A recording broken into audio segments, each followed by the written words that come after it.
જોવા મળે ત્યારે મહિલાનો સામાજિક રીતે, સાંસ્કૃતિક રીતે, આર્થિક રીતે બધી જ રીતે એનો વિકાસ થાય ત્યારે જ એક મહિલા સશક્ત બની કહેવાય.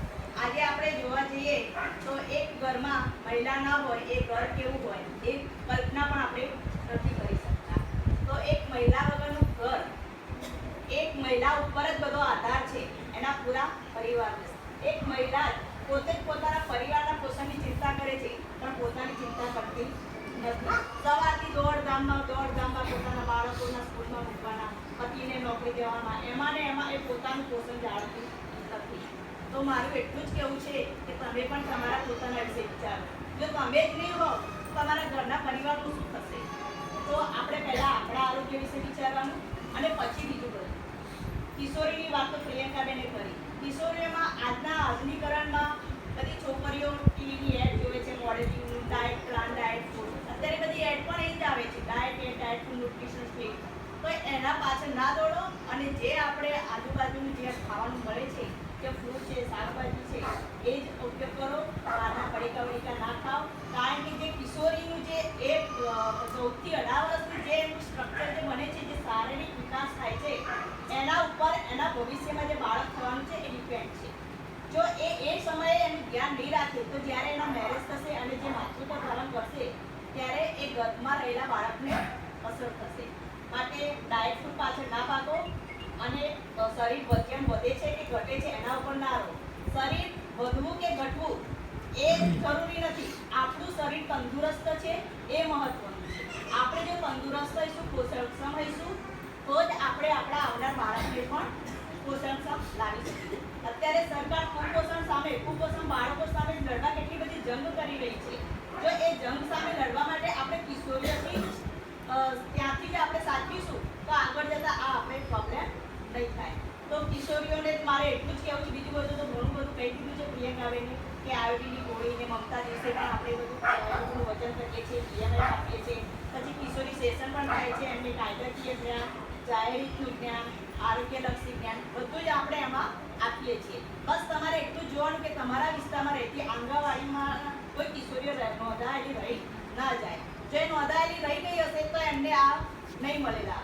તો તમે તમારી બધી જ કિશોરીઓ શાળાએ જતી ના જતી નોંધો અને એને પૂરેપૂરો લાભ આપો.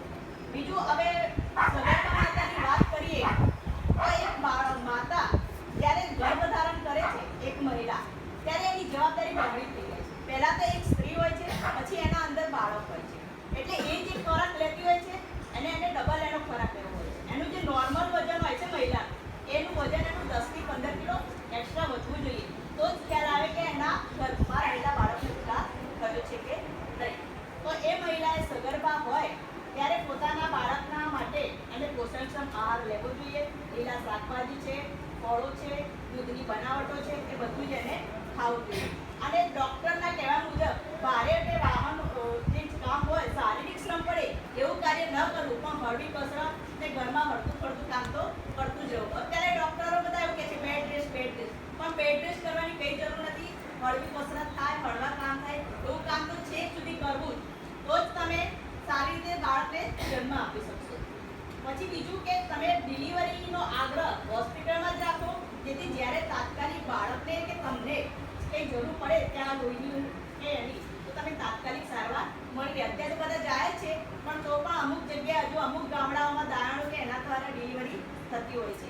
પણ તમે એવો જ બધાને આગ્રહ રાખો ને એવી જ બધાને સલાહ આપો. તમારે લોકોને ગૃહ મુલાકાતથી બધું કરવાનું હોય છે તો એ વખતે તમે આ બધાને કહો કે સરકારી હોસ્પિટલમાં કે નજીકની હોસ્પિટલમાં ડિલિવરી કરાવે. બીજું, જ્યારે સગર્ભા માતાને 3 મહિના જેવો સમયગાળો થાય અને ખબર પડે કે મારે પ્રેગ્નન્સી રહી છે તો એવું જ એને આંગણવાડીમાં આશા વર્કર દ્વારા કે આંગણવાડી વર્કર દ્વારા એની નોંધણી કરાવી દે. નોંધણી કરાવ્યા પછી એને કાર્ડ આપવામાં આવે છે. એમાં એને ક્યારે કઈ તપાસ કરાવી એમાં બધું લખેલું જ હોય છે. રેગ્યુલર એનો ચેકઅપ થશે, એનું વજન થશે, એનું હિમોગ્લોબિન, ડાયાબિટીસ જે બી કંઈ હોય એ બધું એનું માપવામાં આવશે અને ડૉક્ટરના સારવાર હેઠળ એને શું ખોરાક ખાવો એની સલાહ આપવામાં આવશે. પછી જ્યારે બાળક જન્મે છે પછી એને રાત્રિ તરીકેના જે હોય છે એને 6 મહિના સુધી સ્તનપાન, બાળકનું સ્તનપાન જ કરાવવું, બીજું કંઈ નહીં. ગર્ભ સુધી કે પાણી પણ આપવું નહીં. 6 મહિના પછી જ એને હળવો ખોરાક આપવો. મારે તમને કહેવું છે કે વેક્સિન જો 100% વેક્સિન તમારે સગર્ભા દરમિયાન પણ વેક્સિન હોય છે બે ધનુર્વાણી ને હેપેટાઇટિસ અને બીજું બાળકોને પણ રસીકરણ થાય છે. હવે એમાં મમતા કાર્ડમાં તો લખેલું જ હોય છે પણ બીજું મારે એક નવો કોન્સેપ્ટ આપે છે ભારત સરકારે. અત્યારે વર્કિંગ વુમનમાં કેવું હોય છે ડીજીસીબીના લીધે પોતાના બાળકને રસી ક્યારે હોય છે એવું યાદ નથી રહેતું. તો એક નંબર છે 566 778. આના ઉપર ઇમ્યુનાઇઝ બાળકનું નામ અને બર્થડે આટલું લખીને આ નંબર પર તમે મેસેજ કરો છો તો તમારા બાળકનું નેક્સ્ટ વેક્સિન અને કઈ વેક્સિન છે એ તમારા મોબાઈલમાં મેસેજ આવી જાય છે. તરત જ આવે છે અને જ્યારે વેક્સિનની ડેટ આવે છે 2 દિવસ પહેલા તમારા મોબાઈલમાં પણ મેસેજ આવી જાય છે. આ વર્કિંગ વુમન માટે બહુ સારો કોન્સેપ્ટ છે ભારત સરકારનો. તો તમે બધા પણ આ નંબર નોટ કરો તો કરી દેજો, નહીં તો હું તમને લોકોને મોકલીશ 566 778. એના ઉપર ઇમ્યુનાઇઝ લખવાનું IMMUNIZE હું લખાઈ દેવડાવીશ તમારે અત્યારે. ઓકે, પણ આ એક સારો કોન્સેપ્ટ છે. પછી બીજું કે આપણે ઘરની રસોડાની જવાબદારી બધી જ આપતા હોય, રસોઈ આપણે જ બનાવીએ છીએ તો રસોઈમાં આપણે ઘણા પોષક તત્વો આપણે જાતે જ નાશ કરી દઈએ છીએ. ઘણું બધું એવું હોય છે ચોખાની અંદર, દાળની અંદર પ્રોટીન, વિટામિન બધું, પણ આપણે એને મશીને ધોઈને આપણે જાતે જ નાશ કરી દઈએ છીએ. બીજું એને ખુલ્લો રાખી દઈએ છીએ. ખુલ્લો ખોરાક ન રાખતા એને ઢાંકેલો રાખો તો જેથી એનું જળવાઈ રહેશે જે અંદર પોષક તત્વો છે. જે લીંબુ નીચોવાનું છે એની અંદર વિટામિન સી છે, જે નમક છે આયોડિન એ બધું રસોઈ થઈ ગયા પછી એની ઉપર નાખો તો એનું પોષક તત્વ એની અંદર છે એ જળવાઈ રહે છે. તમે લોકો બધું જ બનાવો, તમને લોકોને એમ બી થતું આમ તો અમે તો ખાઈએ છીએ, આમ તો કરીએ જ છીએ, પણ તમને લોકોને એની યોગ્ય ટેકનિકના કારણે તમે એના રહેલા પોષક તત્વોનો જાતે જ નાશ કરો.